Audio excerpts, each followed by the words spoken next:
Greetings, everyone. Welcome back for another edition of Killing the Church, a conversation with Bradley and Seamus, brought to you by Altarnate Media. Tonight we'll be discussing another issue that we believe to be killing the church and hopefully shed some light on some controversial issues. As per the tradition, we like to sip a glass of whiskey and talk Bible. So, what will you be drinking tonight, sir? I think I'm going to go with the 18 year this time. The 18? Yeah. Why? I'm going to go high class. I'm going to go with the Blue Label. I love the aroma. Oh, Blue Label. Yeah. That's classy. Well, it's not an official bottle, but it's still Blue Label. I mean, it's Blue Label. It's just not the big Blue Label. It's not that $210 bottle of Blue Label. Good grief. Unlike your Johnny Walker, mine doesn't have an age statement. Really? Yeah, it's Blue Label. It doesn't say how old it is. There's got to be a standard, though. It's a blend. Is it? Yep. I didn't know that. So you Blue Label is a blend. Yep. I had no idea. Okay. I love the aroma of the 18 year. Okay, so this is very pretty. It's very light. So it's got a light floral almost, would you say? Earthy. Earthy, okay. Just kind of earthy and bright and pretty. It's very difficult to pin, this one. So, I'm just going to go right in and see how it tastes. Yeah.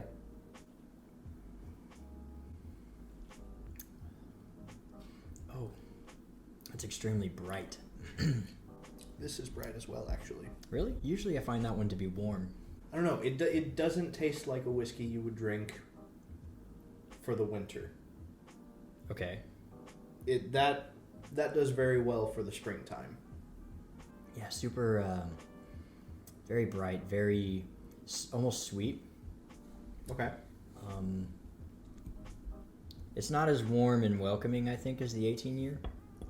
Like for me, the 18 year it goes down. It's very smooth. There's very, very smooth. And the Blue Label, it's just very bright. It's not as like warming. This one does have a woodiness to it, and even in the flavor, there's a woodiness it tastes like a branch that was just broken off. You know. Yeah, I enjoy the woodier flavors. Yeah. And the Blue Label doesn't really have that. Paired with a nice earthy cigar, that like one. A Sumatra blend. Yeah. That would be good with a. What do I put with this? You know, with this like I would a have Nicaraguan Puro. That's really dark usually. I like a triple O. Yeah. This I think I would pair with a light, like Connecticut cigar. Only because it's just the only word I keep coming back to is bright. Yeah. Is because that's really how this tastes. It sort of tastes like a drop of golden sun, for lack of better words. Yeah, some sunshine in the glass. Yeah, it's not bad. Honestly, I'm just not sure that I want to pay $210 for that again. Personally, I would pay $210 for what you have. Really? Yep. But yeah, for now, I'm gonna say that I'm probably gonna even put the Redbreast over the Blue Label for now. Really? Because I think the Redbreast pulls off the brightness better than the Johnny Walker is right now. Okay, so it's like more natural in the Redbreast. Right. Like I said, if I want something bright, I go Irish. Because the Redbreast is very bright. I love it's the Irish. And so usually I like my scotches to be a little bit more darker and deeper. And so you know what it is the Redbreast actually is a little floral in its flavor. It is. So that probably adds to the brightness. You know why? What's my favorite cask? You know my favorite cask. Sherry. Toasted oak and sherry. That's why I like it. It's right there. Go figure. So fruits and spice and toasted oak and sherry. So that's definitely why. How about it? I like the Redbreast is just a top shelf. Definitely for sure. So yeah, mostly because for the price and the taste, I think it tastes similar to the Blue Label, but I think Redbreast pulls it off better, and it's half the price. Nice. So I'm going to put Redbreast as my number 2. over the Johnny Walker for now. But that's Gotcha. personally. Okay, so let's get into We'll say tonight's whiskey topic. review out of the way. Yeah, well, let's dive in. Obviously, Easter Sunday is coming up, and the age-old question of is Easter mentioned in the Bible? And as it turns out, in one translation, it is one time exactly.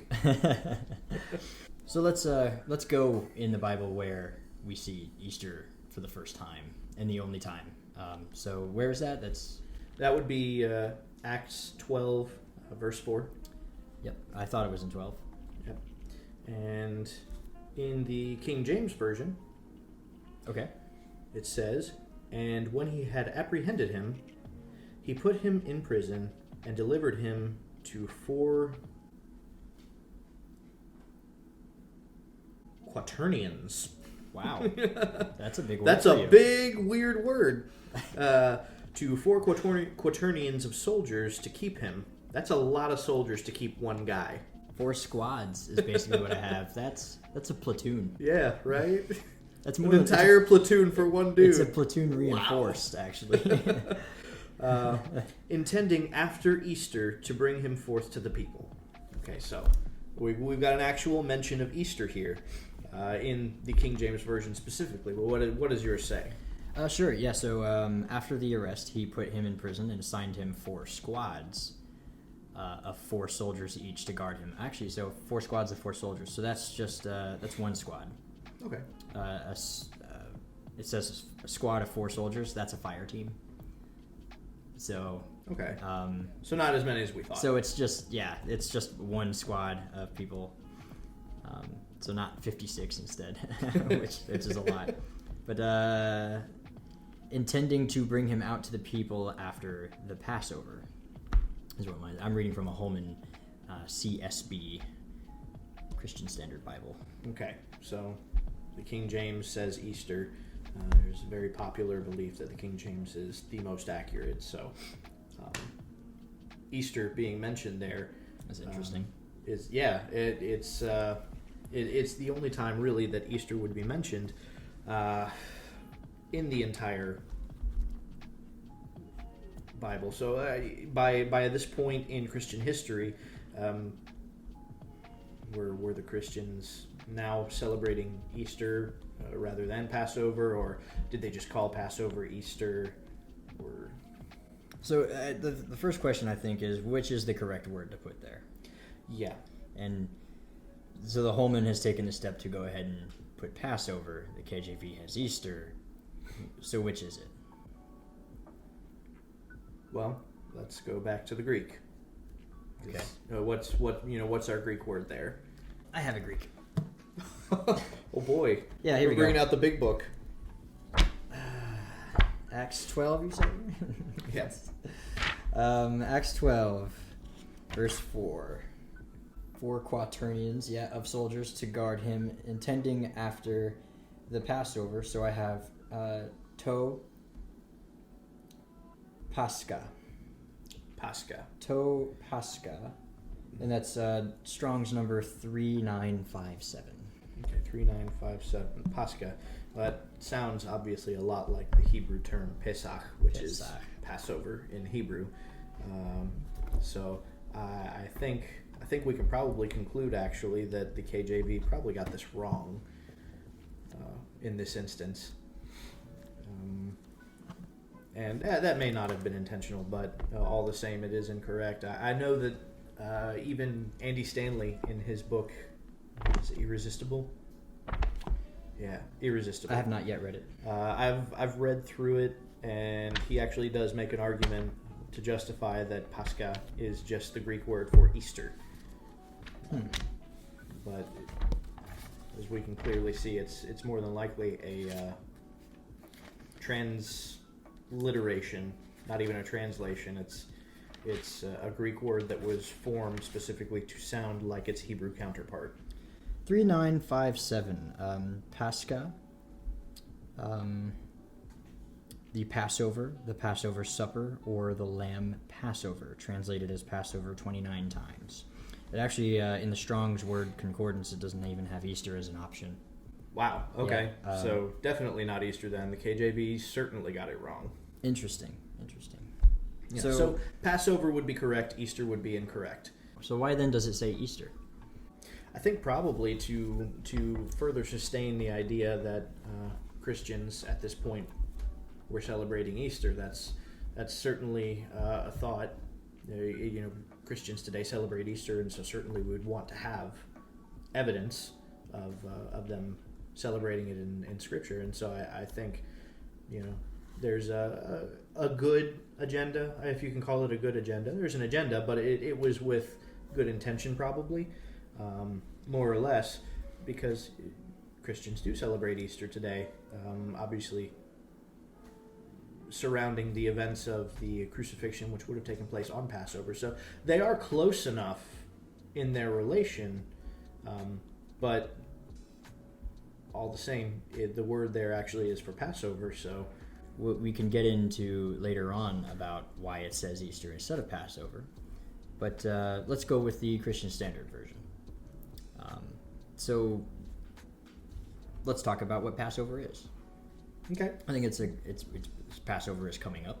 It's the season for it, and unfortunately, most of Christendom is not very well informed on the Passover as a whole. So yeah, I think we could use this time to kind of do a brief overview of it.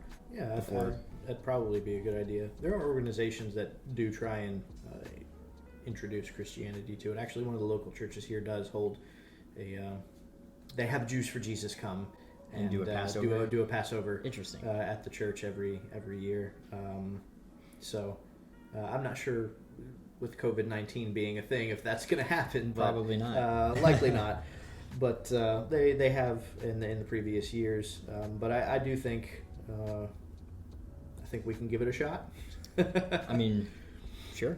We're just gonna go do a brief overview of like a Seder Yeah. and why it's important for believers to Absolutely. know at least a little bit about. Well, if it's important for believers, then why so? But I think first probably, what is the Passover? Why is it held? What's the reason for it? Which obviously that harkens back to the Exodus story. Most Christians are at least familiar enough with the Passover to understand that it's something that has to do with Exodus. Or at the very least, because that's why it was called Passover. But yeah, okay. So where should we start? What do you think a good place to start with the Passover is? What's probably the building block on which to begin educating people? Personally, my favorite place to go when talking about Passover to someone not really familiar with it is the Four Cups. That's usually my Okay. starting point. Yep. Because I think to a believer, that's going to hold the most weight. Yeah. As far as informationally, if I only had to have one conversation with them about it, that would be the conversation I would have. And prophetic relevance too. Yeah, That's all there's found so there much, with those four. There is so much going on with the Four Cups, and most people don't even know that there are four cups. And so, just in that and of itself is just a wealth of information is to be had there. So, Okay. So we can start there. I think would be a good. Sure, absolutely. First cup, go. Okay, the first cup. Well, the first cup is just the Kiddush cup. Kaddish meaning to sanctify, so it's the cup of the sanctification. As it begins the ceremony. Yeah, it just makes the day holy. You're setting the day apart. You're recognizing the holiday at this point. This is when it begins, right? So that's that first cup is just the cup of sanctification. So that one's really basic. Usually, like in a Sabbath day ceremony, you have a cup of sanctification. You have Kiddush Friday night. Right. At the beginning of every holiday, there is a cup of sanctification. This is what makes it a holiday. Yes. But the second cup, the cup of the deliverance, is one of my favorites. I think as far as the cup of deliverance, if that's a personal favorite of yours, that's definitely something I think you could elaborate on. Why is it your favorite? Well, the cup of deliverance comes from the passage in Exodus when God says to the Israelites that I will deliver you. Mm-hmm.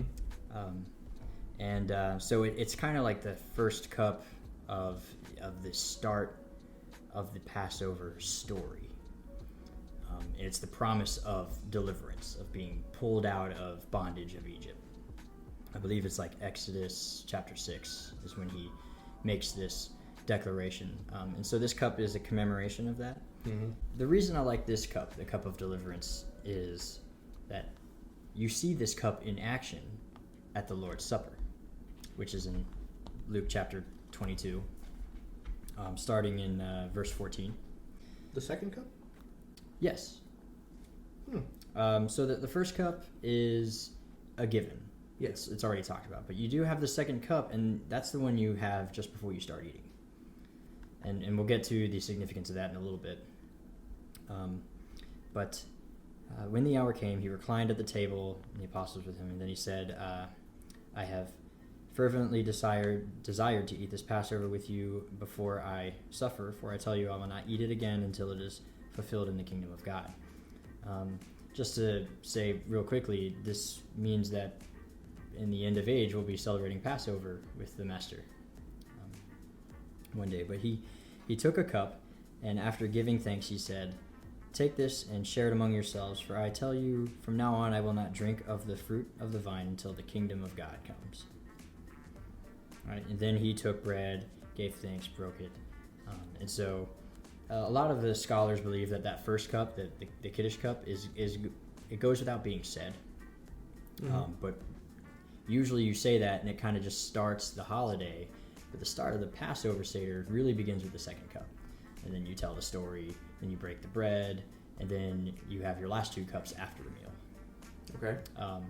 Okay. Now, this topic is usually debated about whether or not he was talking about the third cup or the second cup, because the Seder that we have today, although very similar, we don't have an exact idea of how the Seder went exactly in his time.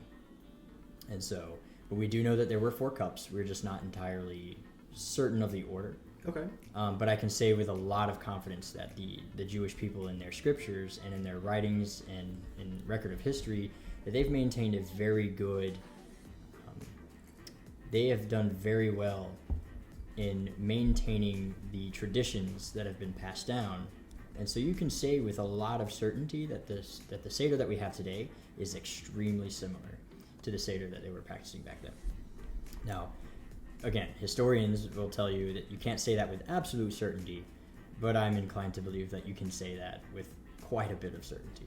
Gotcha. But there are differing beliefs on whether or not it was the second or third cup. I am of the opinion it was the second cup.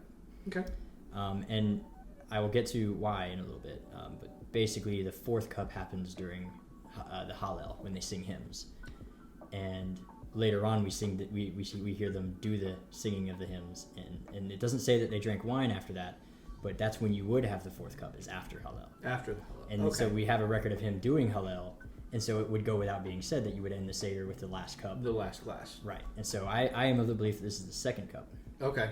All right. So the first one goes without being said. Last one goes without being said, more or less. And so take this. I tell you, I will not drink of it until the kingdom of God comes. And then he goes on. He broke the bread, and then in the same way, he also took the cup after supper, right after eating, and he said, "This is the cup of the new covenant, which is my blood." So he gives thanks. He talks about this cup, and he makes a vow here. The master is making a vow, basically a Nazirite vow, on the cup of deliverance. Yeah. In the same way that God to the Jewish people, to Israel, said, "I will deliver you." Right? That's sort of God making a vow. So here we have the master following the same pattern. So I think that for one is really cool. Essentially, promising not to drink the fruit of the vine again until the deliverance itself is full. Right. Until the day of deliverance. So he's making a declaration, like a Nazirite vow, and the ending of that vow is when the kingdom comes. So it is a promise that the kingdom will come, and then he will partake again. Okay.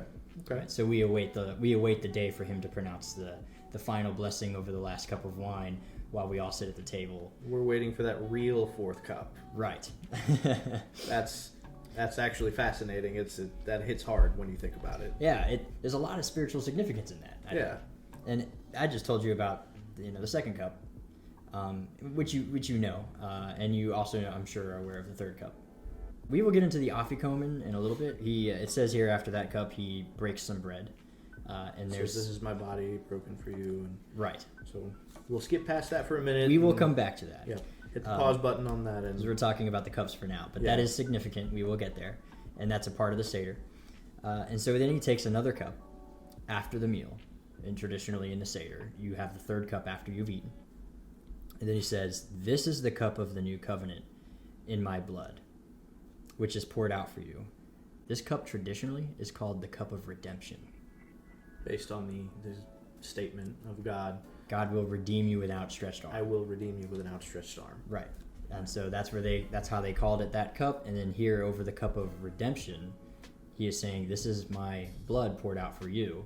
Right. So he pays a price for us to redeem us. Redeem us. Over the cup of redemption, he makes this declaration that this is his blood. And so I think that again is fascinating. It's the parallel there being that the blood of the firstborn of Egypt, that was the price it took to redeem the children of Israel and give them their liberty from Egypt, and likewise we see in this that the price for our liberty from ourselves was at the cost of innocent blood, at the firstborn of the firstborn, the true firstborn, in order to redeem us. And so it's by the blood of the Master Yeshua, our Messiah.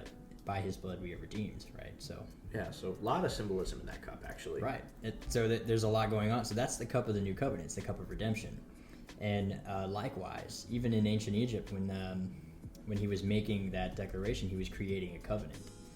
So there's a lot of parallels between the word redemption and making a covenant, because you're essentially buying at a price. And so but the covenant does come a little later with God. He says, I will be your God, you will be my people. That is the official declaration of the covenant. Yeah.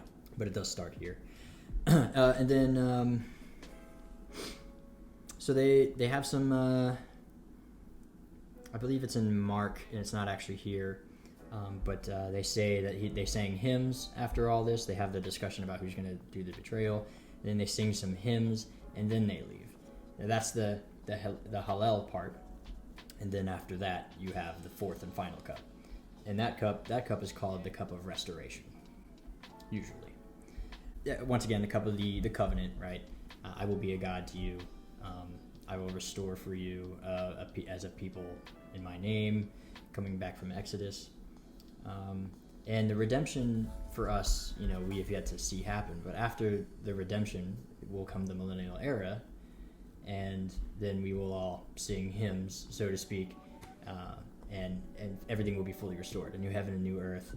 So there's a lot of parallels happening here. An entire new reality, as it was in the beginning. Right. And all of that story can be told in just 4 cups. Fascinating. Very fascinating. So, I love the Seder.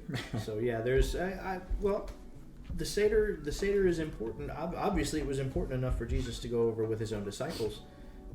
And he says, do this in remembrance of me. So I think it's something important for believers to at least remember.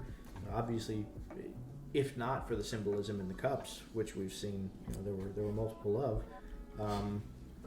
But I think going back to the afikomen. Right. I was going to hope. So it's your turn to talk.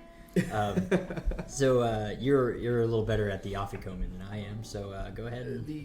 The afikomen portion is actually, it's extremely important because it tells us one very deep clue about what day it is pertaining to the actual Passover itself. Right. It tells us that this is not actually the night of Passover. That's because there's no lamb present. There's no lamb present. Okay, he breaks the bread and says, "This is my body broken for you." Now, there are 3 matzahs. Likewise, there are 4 cups. There are 3 matzahs that are eaten on the night of Passover. The middle matzah is the one that is it's called the afikomen. Translated loosely, it means dessert, or that which comes after. Okay, Interesting, right? Yeah. So the afikomen is broken, first of all, and then it is actually hidden, part of it, for the children to go and search for, and then the children, the one who finds it brings it back to the whoever happens to be officiating the ceremony, and then they have to bargain for it back, and then sometimes it can be a pretty hefty price. It's supposed to be whatever the child demands, right? So $10, $100, what have you. But it's to instill this idea that this is a precious thing, because this piece of bread ultimately does represent redemption in some fashion. However, it doesn't necessarily represent the sacrifice the same way that the sacrificial lamb would. Okay, right. So if Jesus being the perfect Lamb of God, right, slain before the foundation of the earth, he's the lamb who was sacrificed for our Passover. So why is he not using lamb here as his symbolic effigy? There's a lot of big words. That it stands out. It stands out that he's not using it. He's using the afikomen. And while the afikomen definitely has the symbolism there, it's not a one-to-one equivalent to the lamb. To the lamb per se, unless it is not the night of the actual Passover, or if lamb is not available. When lamb is not available for any reason, in the modern age, it's not available because there's no temple for us to sacrifice the lamb in. And so Jews today do not use lamb, or some don't even eat lamb as part of the meal. Right, to keep the lamb sacrifice sanctified in its own right. Yes, because if there's going to be lamb at the table on Passover, it should have been because it was sacrificed. Right. Okay. So they won't even do that. But the Talmudic tractate, Pesachim 119b, actually does dictate that in the absence of lamb, the afikomen can serve as the lamb. So that is a ruling that's already been made. Yes. Around the same time that the master was alive. Yes. And so he, in keeping with a Judaic Talmudic tradition, him being a rabbi himself, keeping with a Talmudic Jewish tradition, is using the afikomen in place of lamb, because likely he was holding this Seder the night before the actual Passover with his disciples. It is customary to do in that time. You hold kind of a mock Seder the night before, teach your disciples how to do it so that they can go home and do it with their own families, and then go on to teach their own disciples how to do it. So you would have it with your disciples the night before. Then they would have it the actual Passover Seder with their families on the actual night of. On the night of. Okay. Yes. So it also makes sense, because if the master is going to be offered up at the time of Passover, well, then this couldn't be on the day of Passover, because the next day he dies. Yes. So that makes sense. It just the congruency. Yes. Makes sense. Yes, he would have been. So he would have died the day of preparation of Passover. As Passover drew on, as the offerings were being offered up on the altar, then Jesus would die towards the end of the day. By the time he was put in the grave, everybody was able to go home and celebrate the Passover. I think it's John. I may be mistaken. One of the Gospels makes mention of the fact that they were in a hurry to get him buried, so that they could go and celebrate the Passover. So I guess I would definitely say there is relevance for a Passover celebration in any believer's life, be it Jewish or Christian. If Christians follow Jesus, and Jesus says, "Do this in remembrance of me." Well, certainly there's so much about the Passover Seder that is commemorative of the Messiah and who he was and what his mission was. It's interesting you brought up the do this in remembrance of me. And so we have the idea of at least 2 cups that are written about that we can see are in the scriptures. We know that there are 4. So the do this in remembrance of me, this is the Passover Seder we're talking about. Yes. It's not the communion. Right, the one that we know of today usually. Yeah. The idea behind the communion, I believe, to be just a misunderstanding of the fact that there are more than one glass or cup of wine mentioned in the passage. And so, the idea of do this in remembrance of me, people take to be the wine and the bread, and I think a lot of times it's just it's and there's something to that because every week on the Sabbath day, as the sun goes down, you usually have wine and bread, which is an ancient tradition in Judaism, and so it would make sense to an outsider looking in see a bunch of practicing Jews constantly doing wine and bread every week on their day of worship, which was Saturday or Friday night going on into Saturday. And then we hear the story of the death of the Master, Yeshua, the Messiah. And then he'll do this in remembrance of me. And so from a Western mindset point of view, I can see why you would draw the conclusion that means to do communion every week. absolutely. But in a Jewish mind, it's like, well, we do that every week anyway. Yeah, But the Seder itself is special because he is the Messiah. absolutely. And the Seder tells his story. So to do that in remembrance of him, I think it holds more weight when you understand it Absolutely. better, Absolutely. in my humble opinion. So going back to the original verse that we read from the KJV, this raises an inherent question of Easter. Where does that fit in? So I'm glad we're getting there. So yeah, if the Passover Seder is such a beautiful illustration of the Master's life and his sacrifice and what he's done for us in our souls, for the sake of our souls, where does this whole Easter thing? What is it with the bunnies and the eggs? The bunnies and the eggs is not an inherently Christian tradition. No, that's much more secular. I think most Christians would agree anyway, but it's still funny to bring up. It is. It's comical. But no. So we gave Passover a quick run over. I say, in all fairness, let's do the same with Easter. So when really does the Easter season start? Would you say spring? Ash Wednesday, I would probably say. Okay, further back, that's because that's when your period of Lent starts, traditionally speaking. Leading up to Easter. Yeah. Not every Christian observes Ash Wednesday or Lent. More of a Catholic thing, yeah. It's one of the older Christian traditions, really. Yeah. A lot of Christians today don't do it because you don't find it in the Bible. That's not strictly speaking true. You do find it in the Bible. It's just not in the context that you would think. But so because it's not found in the Bible, a lot of I would say Reformed Christians probably don't observe Ash Wednesday or the 40 days of Lent. But yeah. But you could say for the majority of history, about 1,800 years of Christian history, Ash Wednesday was a huge thing. Ash Wednesday happened. You go and I guess in a sign of mourning for your sin, you go and you get the little sign of the cross. The sign of the cross and ashes put on your forehead, and then the 40 days of Lent starts. And as I understand it today, people fast from any number of things. They'll go without TV for 40 days or something beer like that, or something. or beer. Yeah, he usually picks one thing. Traditionally, I believe it was meat. I think meat is what was abstained from, if I'm not mistaken, traditionally on Lent. Your 40 days of Lent, you were to abstain from eating meat.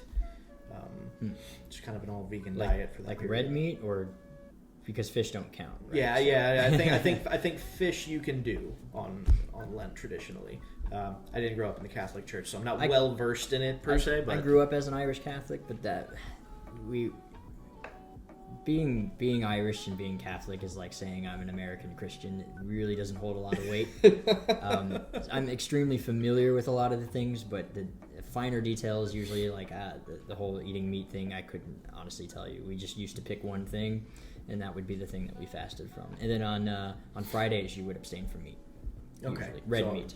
So Friday specifically, yes, you would abstain from red meat. Okay, so that actually does make sense either way. Yeah. If I am completely mistaken, somebody please correct me. But leave it in the comments. Yeah, leave it in the comments, and we'll absolutely address it. My understanding is that for 40 days you were to abstain from eating red meat, and then on Easter, okay, the churches gather together somewhere outside. Is now a common tradition. You gather somewhere outside before the sun rises. so that you can start the service at sunrise, and this is to commemorate Jesus rising from the grave at sunrise. And then it's one of the lesser known traditions. A lot of people do it and they don't understand that it actually goes back as far as it does. But then they would have Easter ham as a meal, right, for lunch after that. A lot of people will do it and they think, well, that's just because that's the cheapest, easiest big meal that you can make. In Ireland, you just eat ham all the time. Yeah, because it is cheap. It is a cheap big hunk of meat that you can eat, and you just came off of a red meat fast, So but the tradition actually does go back a little farther than just modern day America.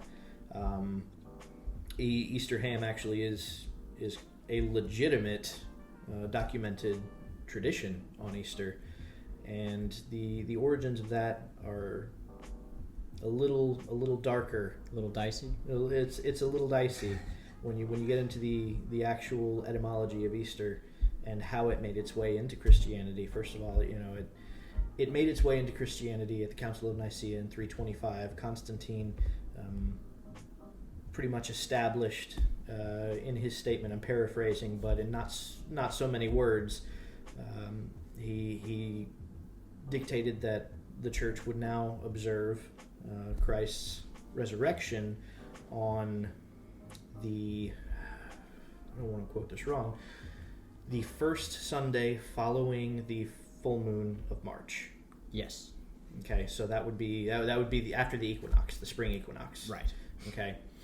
In fact, it may even use the word spring equinox instead of March.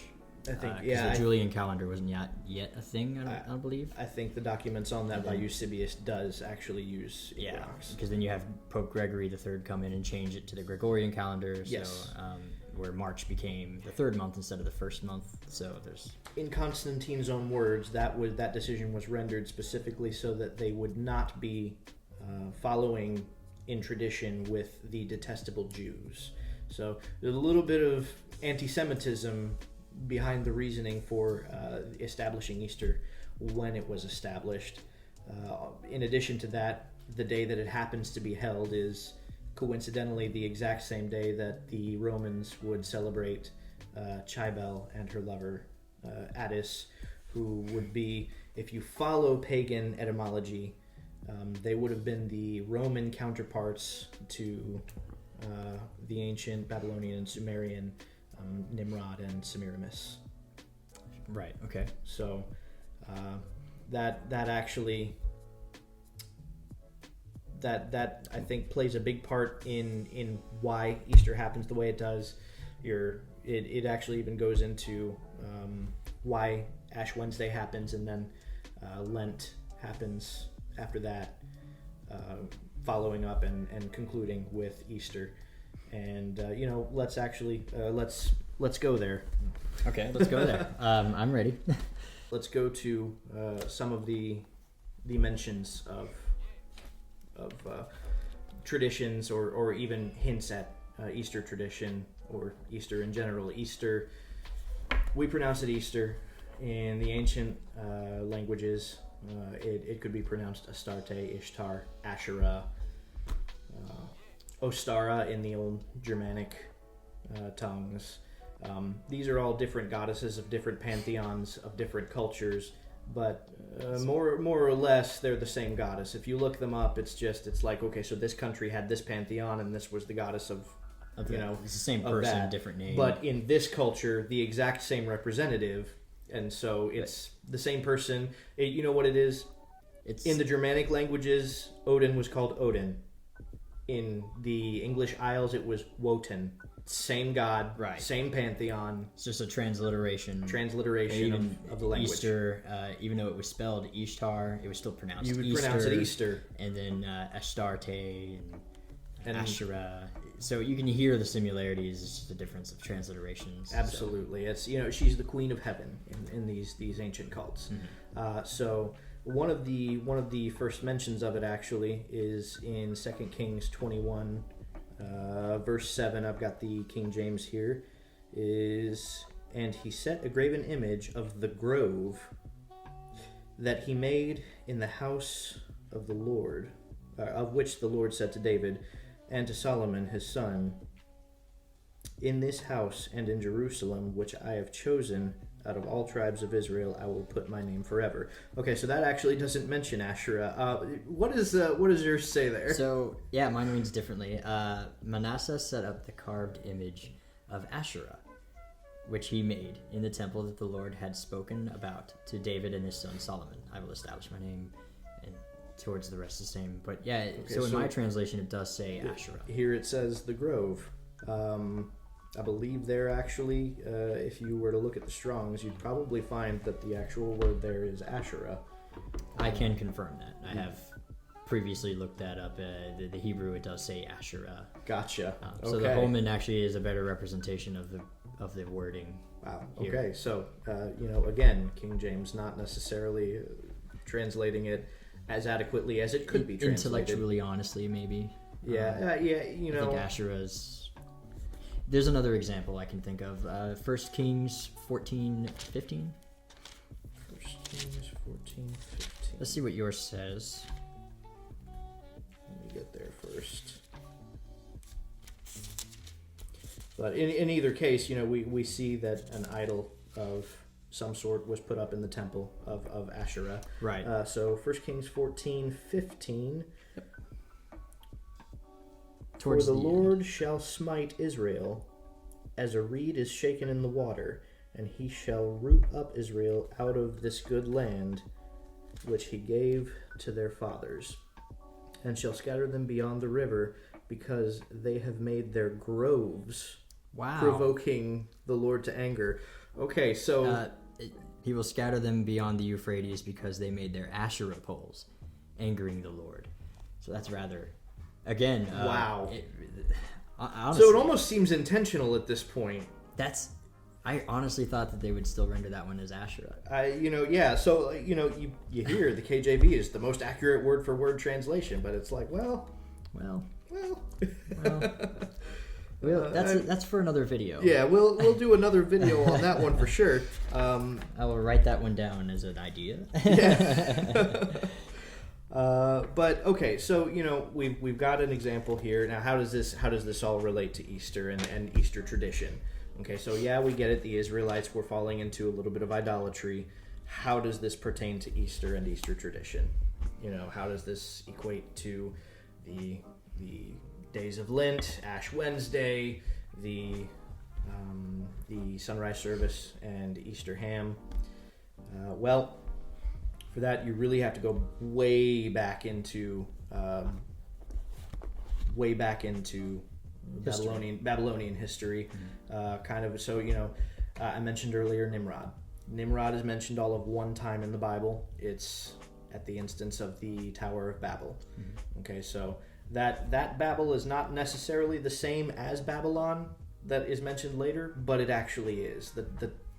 It's a timeline difference, but it's like the difference between colonial America and the United States of America. It's the same country, same area, same region, operating under a different name at a different time. Yes. Okay. So your Tower of Babel period. Nimrod was one of the first human beings to become a god, or to perceive himself as a god anyway, and subject the humans under him to worship him as a god. He took for a wife. As tradition goes. Okay, so everything that I'm saying right now, you can fact check it if you want. What you're going to find is likely exactly what I'm going to tell you. As the story goes, he took for a wife a prostitute, somebody who was more of a loose woman but very appealing, named Semiramis. Well, I guess she was renamed Semiramis. And in her lust for power, she had him killed, and she had a son, possibly illegitimately. Not through him, as her reputation goes. She named this son Tammuz. Okay. Tammuz went for a hunt, as the story goes, and on this hunt was killed by a boar.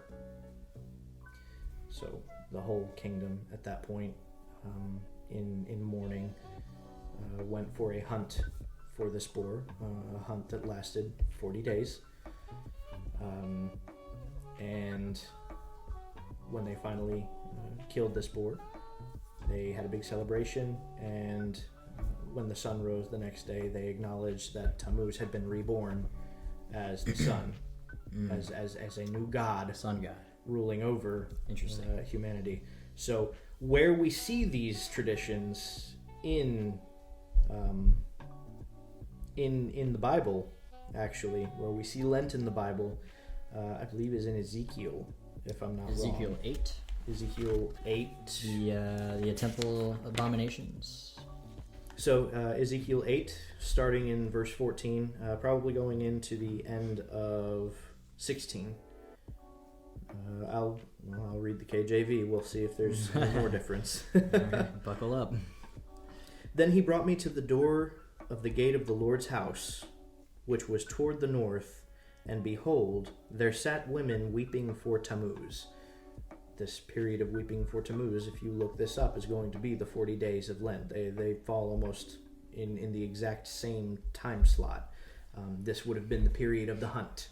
If I'm not mistaken, when you weep for Tammuz, you would usually cover your head in ashes, which is a sign of mourning in the ancient world. Not just that, you would cover your head in the ashes of the symbol of the first letter of his name, the T. So you'd get...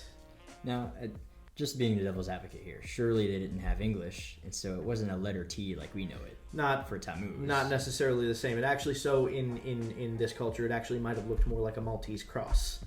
It wouldn't, you wouldn't have the long end of the cross per se. It would kind of just be... So like the Phoenician alphabet letter Tav. Yes. Where it looks a little bit more like a cross, like yes. just an X. Yeah, okay. Yeah, or an X. It's rather interesting. And starting in verse 15, then he said unto me, Hast thou seen this, O son of man? Turn thee yet again, and thou shalt see greater abominations than these. And he brought me into the inner court of the Lord's house, and behold, at the door of the temple of the Lord, between the porch and the altar, were about 25 men with their backs towards the temple of the Lord, and their faces toward the east, and they worshipped the sun toward the east. So a sunrise service. So they were having a sunrise service in the temple with their backs faced towards the temple. The actual temple. They had quite literally turned their back on God to worship the sun. Interesting. That's quite literally what was happening in this scenario. We've got all the elements there. You've got the women weeping for Tammuz. Traditionally, if you look that up, what you're going to find is that it falls directly in line with the 40 days of Lent and the 40 days of hunting for the boar. Okay, we see the men of the temple having a sunrise service, and as we know from the tradition, when the boar was finally killed, or the boar, we don't know if it actually was, but somebody killed a boar and presented it as the boar that had killed Tammuz, and so they feasted on that day. On Easter Sunday. On Easter Sunday, ham was eaten. Interesting.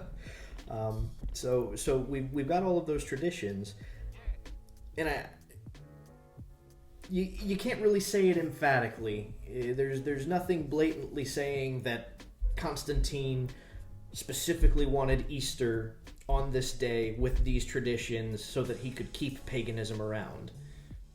But it's a little bit much of a coincidence. I would even argue as so much to say, now Polycarp was not, I don't believe, alive during Constantine's time, but in Polycarp's time, which is shortly after the death of most of the disciples, actually, I believe about 90 years after the death of the disciples, fact check me and rage in the comments if I'm wrong. But Polycarp, he had to advocate to keep the Passover instead of switching to Easter. So the switch was already being made about 100 and some odd years after.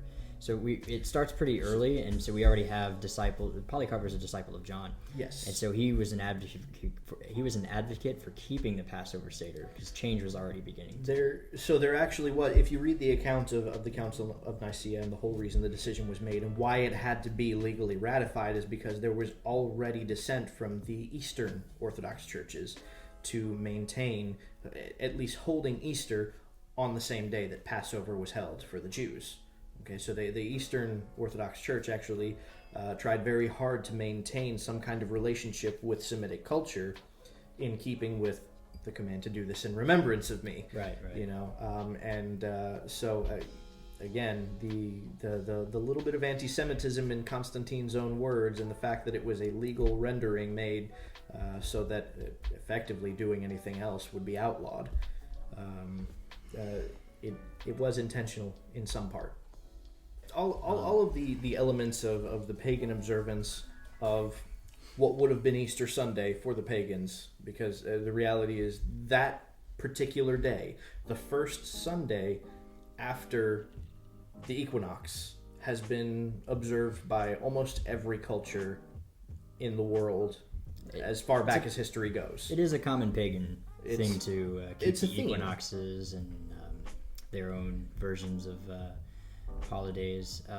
But to your point, to kind of more enforce that the pagan intention was sort of meant to be kept, Saint Augustine is quoted with having said to not tear down any of the pagan temples and not to press against the pagan rituals, but rather to incorporate them into Christian practice. And you can look it up. I can't think of the exact letter that he was writing, but he was writing a letter to another man, and he said these words exactly: don't push against, don't change it, just incorporate it into Christian life and make it out to be for Christ. So he was a very universalist, inclusive, and it was easier to convert the world if you didn't have to change too much. And so I can almost say with certainty that the idea is to kind of intermingle to establish almost exactly what we saw in Ezekiel, where the men they're still in God's temple, right? You know, they're at the right place. Yeah. They're just incorporating other idolic traditions, right? And I know in the book of Deuteronomy, you can find all sorts of quotes of God saying, "Do not take on pagan practices," and don't act like the pagans do, whatever that might mean. But usually you'll see verses that say, see what the pagans practice, their rituals, don't do any of them. Yeah, don't learn those ways. And do not add to or take away from my commands. And so I feel like the idea of adding Easter as a holiday, it's not a problem to add a holiday, much like the 4th of July is still a holiday. Yeah. You know, I don't think that's an issue. But to make it a biblical holiday sort of goes against the So you'd probably say that Passover is probably a little more important to be keeping, even for a Christian. I will go so far as to say that we should kill the church in this aspect.